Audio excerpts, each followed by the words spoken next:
आप लोग सत्संग में आते हो, सत्संग में आके जो वचन सुने जाते हैं उन वचनों को वचन ना मान के, कोई कहानी कथा ना मान के, गुरु के वचन को मंत्र मान के अगर दिल में रखोगे और उस पर अमल करना शुरू कर दोगे तो आपका जीवन अगर नहीं बदलना शुरू हो जाए तो मुझे दोष देना आप, फिर मैं आपका दोषी हूं।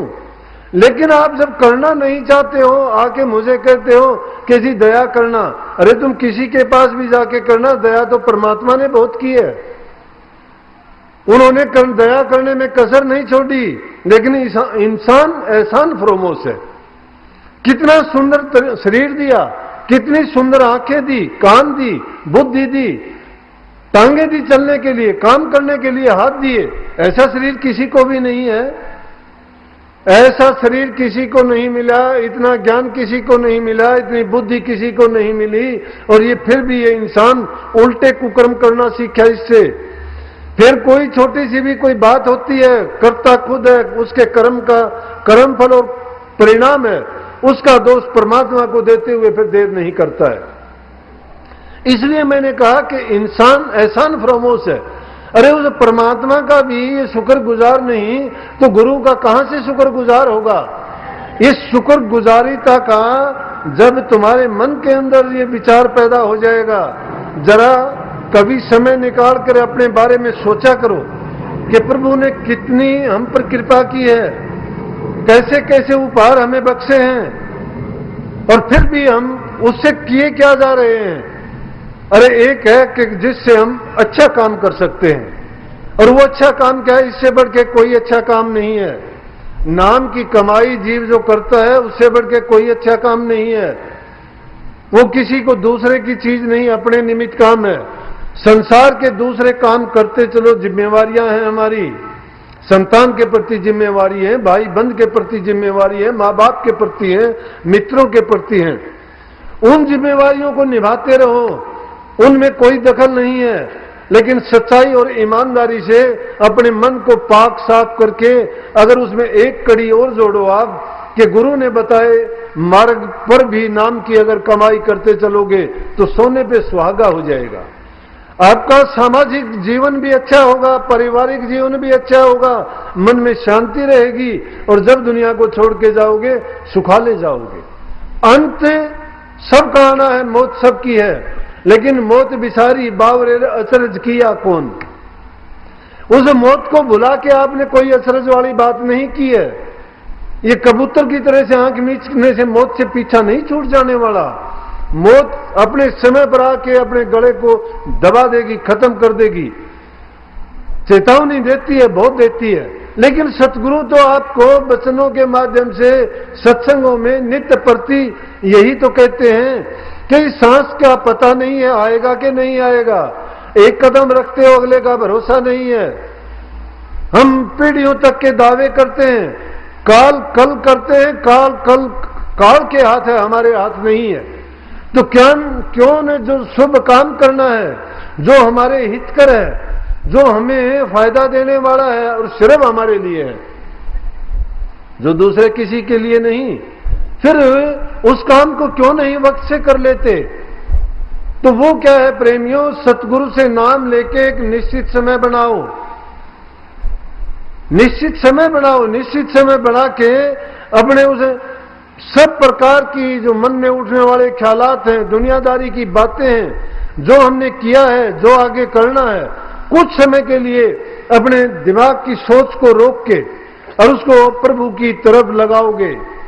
जब उसे नाम में लीन कर दोगे तो आप थोड़े से समय में ही ये बात पालोगे कि आपके पूरे दिन का किया हुआ काम, आपकी मन की थकान, शरीर की थकान सब एक पल भर में दूर हो जाएगी। क्योंकि नाम जो रति एक है, पाप जो रति हजार, रंच घट में सांस रह जाल करे सब चार।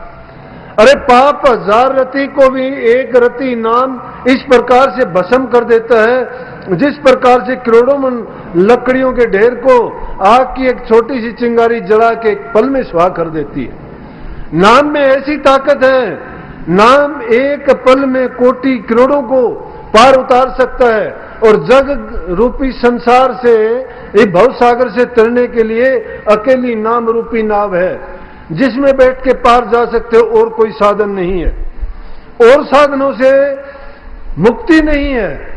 मैंने पहले भी कहा था कि मान बढ़ाई मिल जाएगी, इज्जत मिल जाएगा, सम्मान मिल जाएगा, और झूठा अभिमान आ जाएगा कि मैंने ये किया, मैंने ये दान कर दिया, मैंने ये पाठशाला बनवा दी, मैंने धर्मशालाएं खुलवा दी, मैंने भूखे नंगियों को खिला दिया। कोई बड़ी बात नहीं है। परमात्मा ने आपको इस लायक बनाया है तो दो सबको। दे धरा तो दे, तू दे दे कुछ दे, देखे हो जाएगी, फिर कौन कहेगा दे। अगर दे धराई है तो दे, कुछ देने लायक है तू। अगर तू देने लायक नहीं है, तेरे से कौन मांगने के लिए आएगा? भिखारी से कोई मांगने जाता है? तुम्हारे पास वही मांगने के लिए आता है जिसकी आस ये है कि इसके पास है। नंबर 2 ये है कि वो देगा। भूखे के पास कोई मांगने नहीं जाता। बड़ा कौन होता है? देने वाला बड़ा नहीं होता, मांगने वाला बड़ा होता है। अगर कोई दानी है, कितना भी बड़ा दानी है, और उसके पास अगर कोई जाता है तो वो देगा। अगर उसके पास कोई नहीं जाएगा, क्या खाकदान करेगा? किसको दान करेगा वो?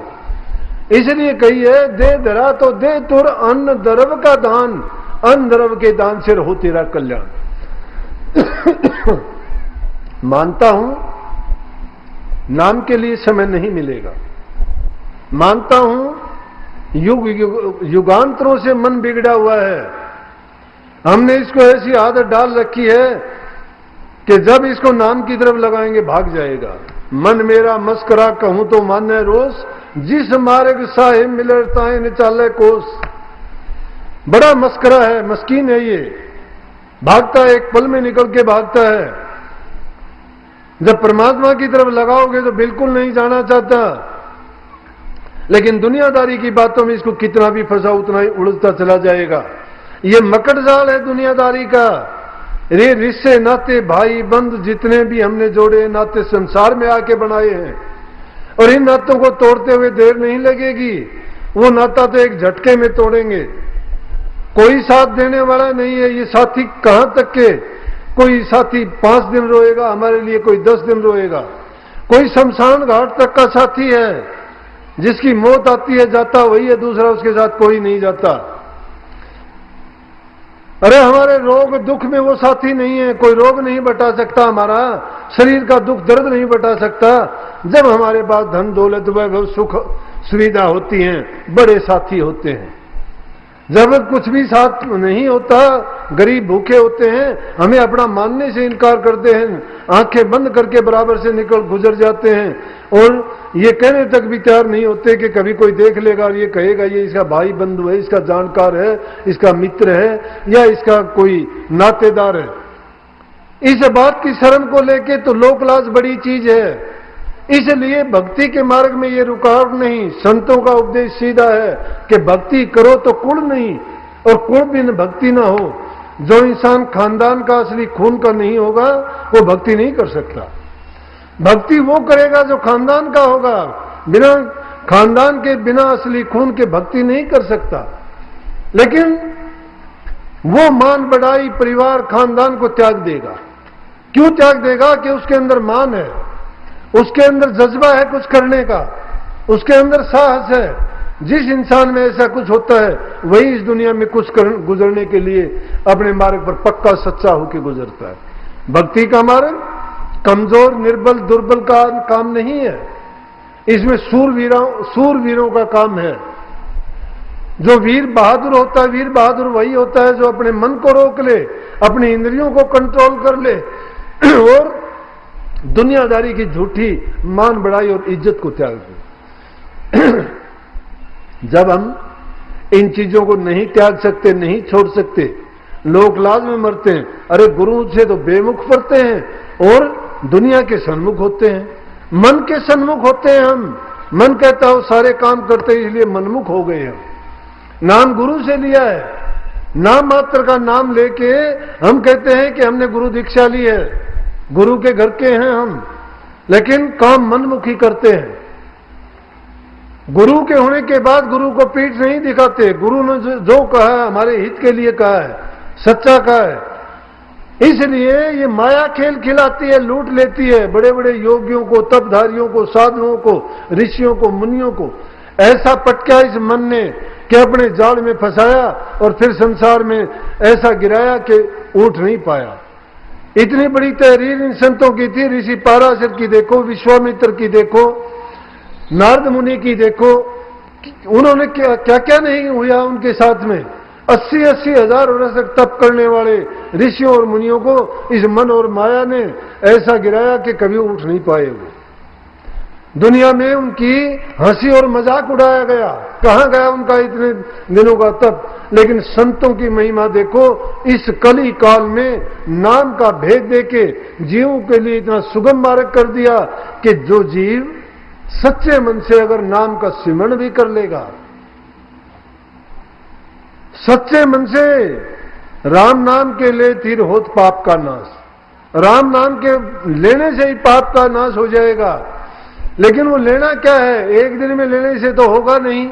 हम में तो जब सुखी होते हैं न गुरु याद, न सत्संग याद, न नाम याद है। लेकिन जब थोड़ा दुख पड़ता है सभी देवताओं को मनाने लगते हो।